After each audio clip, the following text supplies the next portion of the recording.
तुम्ही देखील भेंडी बनवत असताना ती चिकट होते का? चिकट होत असेल तर मग आजचा हा व्हिडिओ खास तुमच्यासाठी। मी इथे अर्धा किलो भेंडी घेतली, स्वच्छ धुवून कापडाने पुसून घेतली।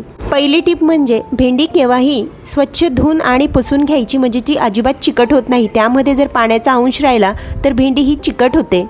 ही भेंडी आपण जरा वेगळ्या पद्धतीने बनवतोय। भेंडीचं मागचं पुढचं डेट काढून घेतलं, मध्यभागी फक्त एक रेष ओढली, आतमध्ये चेक करून घ्यायचं। बऱ्याच वेळा भेंडी खराब देखील निघते। एका भेंडीचे फक्त 2च काप करायचे। असं केल्यामुळे ही भेंडी अगदी भरल्या भेंडीसारखीच लागते। अशाच पद्धतीने इथे संपूर्ण भेंड्या कट करून घेऊ। भेंड्या आपल्या कट करून झाल्या। आता लगेचच इकडे कढई गरम करायला ठेवू। त्यामध्ये 2 चमचे तेल गरम करायला ठेवलं, अर्धा चमचे जिरे, अर्धा चमचे मोहरी यांची छान खमंग फोडणी बसल्यानंतर यामध्ये थोडासा लसूण घातला। लसणाची छान फोडणी बसली की यामध्ये आपण कट करून घेतलेली भेंडी घालू। भेंडी तेलात टाकल्याबरोबर गॅसची फ्लेम थोडीशी हायच ठेवायची, म्हणजे भेंडी चिकट होत नाही। सुरुवातीलाच जर गॅसची फ्लेम लो ठेवली तर भेंडी चिकट होते। यामध्ये आपल्याला अर्धा लिंबूचा रस घालायचा आहे, यामुळे देखील भेंडी चिकट होणार नाही। त्याचसोबत चवीनुसार मीठ। मिनिटभरासाठी भेंडी छान मिक्स करून घेऊ। लगेचच यावर थोडंसं झाकण ठेवू। 2 ते 3 मिनटं भेंडीला मी वाफ काढून घेतली।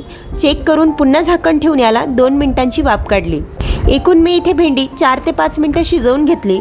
यामध्ये आता थोडीशी हळद आणि घरातलं आपलं जे ठेवणीतलं लाल तिखट असतं ते 1.5 चमचा घालते। तिखटाचं प्रमाण तुम्ही तुमच्या आवडीनुसार कमी जास्त करू शकतात। चटणी टाकल्यानंतर लगेचच मिक्स करून घेऊ। आता यामध्ये 2 चमचे मी दाण्याचं कूट घालते, वरून थोडीशी कोथिंबीर। हे पुन्हा आता आपण मिक्स करून घेऊ। एका भेंडीचे आपण 2च तुकडे केल्यामुळे त्याचसोबत वरून दाण्याचं कूट घातले, म्हणून ते कूट भेंडीमध्ये आतपर्यंत जातं आणि ही भेंडी अगदी भरल्या भेंडीसारखी लागते। दाण्याचं कूट घातल्यानंतर अगदी मी इथे मिनिटभरासाठी भेंडी न परतता अशीच राहू दिली, झाकण देखील ठेवलं नाही। भेंडी इथे आपली बनवून तयार आहे। अजिबात चिकट नाही, चवीला म्हणाल तर खूपच छान लागते। लहान मुलांना तर ही भेंडी रोज जरी दिली तरी आवडते। तुम्ही ते पाहूच शकतात, भेंडी अजिबात चिकट झालेली नाही। भेंडी करताना फक्त एक काळजी घ्यायची, ती जेव्हा पण आपण स्वच्छ धुतो तर तिला पुसून घ्यायची। भेंडी स्वच्छ पुसून घेतल्यामुळे ती अजिबात चिकट होत नाही। वरून थोडासा लिंबाचा रस टाकला की भेंडी आपली अगदी छान होते।